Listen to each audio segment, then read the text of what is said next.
Y después ocurren otros hechos.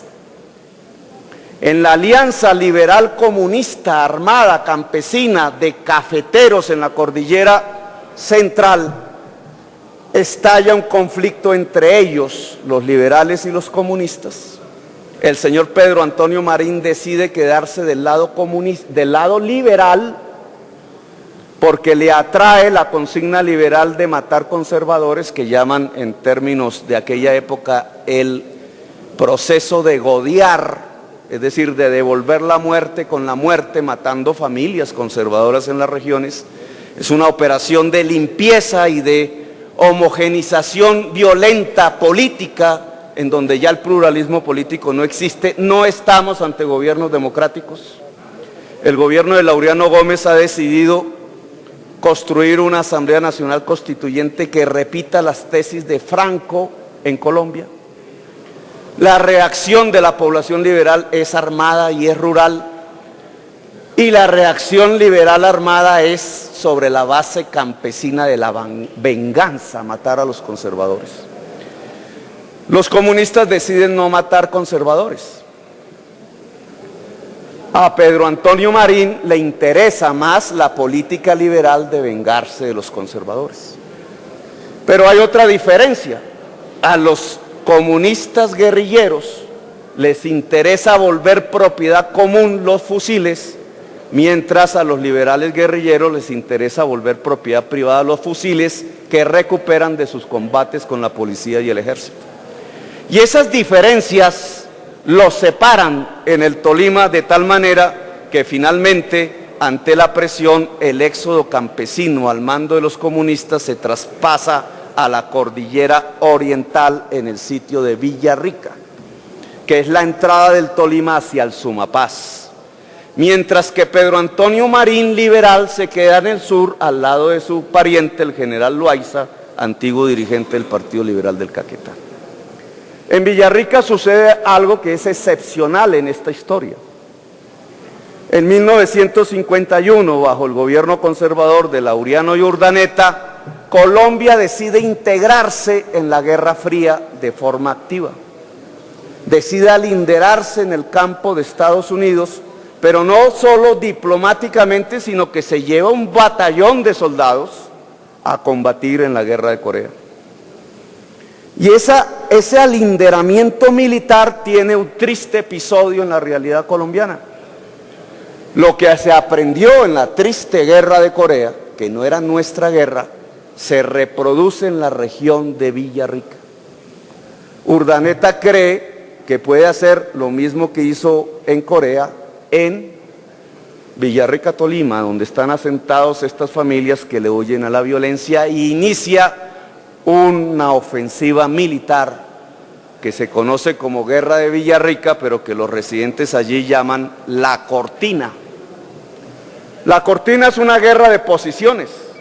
Las familias campesinas, viejos, jóvenes, niños, deciden construir una trinchera entre Villarrica y el Alto Sumapaz en las goteras con Bogotá. Y el ejército choca contra ese tipo de trinchera y durante un año no pasa. Al cabo de un año de combate continuo en una guerra de posiciones, la dirección del Partido Comunista, con influencia política en la región, decide iniciar otro éxodo campesino de la cordillera oriental, por la cordillera oriental, desde Villarrica hasta las áreas del Sumapaz, como se ve en el mapa, Uribe, Ucrania, llegan hasta la Macarena, y en ese momento confluyen con las tropas liberales del señor Pedro Antonio Marín y deciden conformar las FARC, que a su vez inicia otro movimiento de colonización hacia el Pato, Guayabero, y después del ataque a Marquetalia hacia San Vicente del Caguán, Caquetá, región de la que empezó esta conversación. Esta es una historia de éxodo masivo de poblaciones muy ligadas al liberalismo armado, violento, vengativo, que traspasa una cordillera a la otra, pero que no deja de ser una reacción de la población contra una agresión profundamente antidemocrática y asesina de un Estado. Las conclusiones que sacamos de este pedazo de la historia, ¿cuáles son? Que obviamente la conferencia no trata de la violencia entre el liberalismo y el conservatismo, no trata esta... Son las siguientes.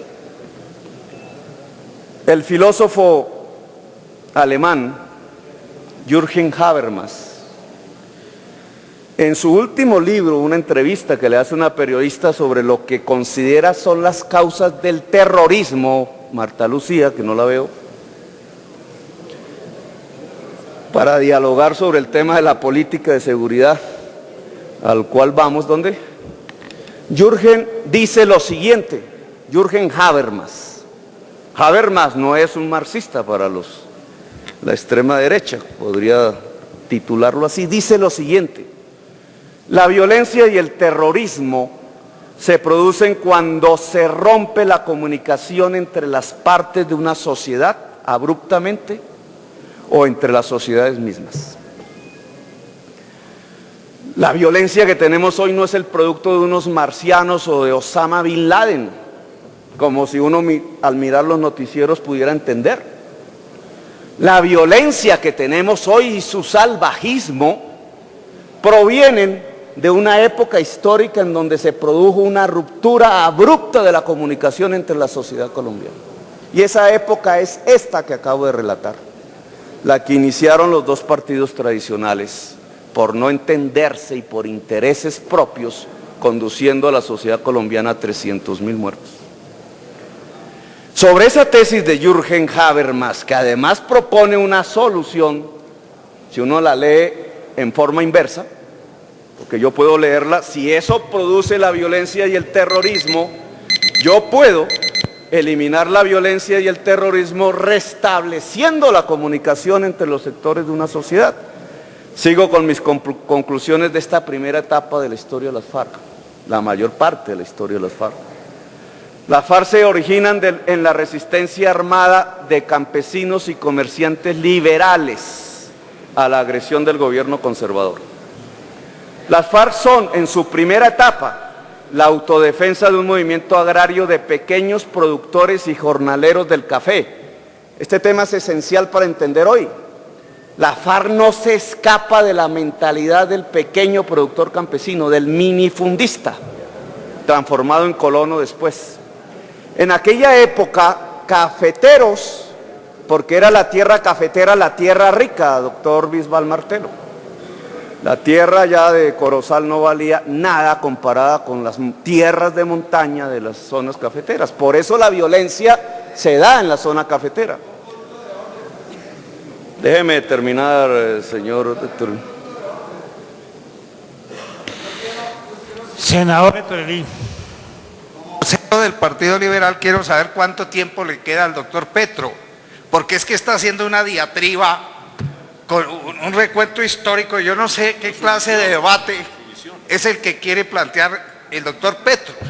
Nos trae aquí un espectáculo de la vinculación con las FARC y la política y termina hablando ahí de unas cosas históricas tratadas con tanta simplicidad y con tanta falta de seriedad que los liberales nos estamos sintiendo agredidos. ¿Cómo así que eso fue pura venganza? ¿Cómo así que eso fue pura irracionalidad? Necesitamos saber cuánto tiempo le va a dar, porque vamos a contestarle ese recuento histórico al senador Petro. Al senador Petro ya se le venció el término, era 1 hora y ya terminó, pero sin embargo ya voy terminando y ya verá el senador Héctor Elí antes de que me censure. Estábamos esperando. ¿Para dónde va estas conclusiones? Así que paciencia, ya usted va a entender para dónde va. La violencia entre 1948 y el 64 en Colombia expresa la ruptura de la comunicación entre sectores fundamentales de la sociedad colombiana, señor presidente. La ruptura de la comunicación entre los colombianos resulta de la incapacidad de asumir el pluralismo político como un principio democrático. La cultura política tradicional colombiana es sectaria.